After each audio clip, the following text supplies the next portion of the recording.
গুরুদেব জয় শ্রীল প্রভুপাদ।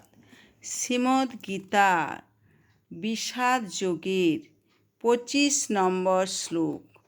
ভীষ্মদ্রোণ প্রমুখত সর্বেষাং চ মহীক্ষিতাম উবাচ পার্থ পশ্যৈতান সমবেতান কুরুনীতি। অনুবাদ: ভীষ্ম, দ্রোণ প্রমুখ পৃথিবীর অন্য সমস্ত নৃপতিদের সামনে ভগবান হৃষীকেশ বললেন, হে পার্থ, এখানে সমবেত সমস্ত কৌরবদের দেখো। হরে কৃষ্ণ কৃষ্ণ কৃষ্ণ হরে হরে, হরে রাম রাম রাম হরে হরে। আপনারা চ্যানেলটিকে সাবস্ক্রাইব করবেন, লাইক করবেন, কমেন্ট করবেন, বেশি বেশি করে শেয়ার করবেন। হরে কৃষ্ণ।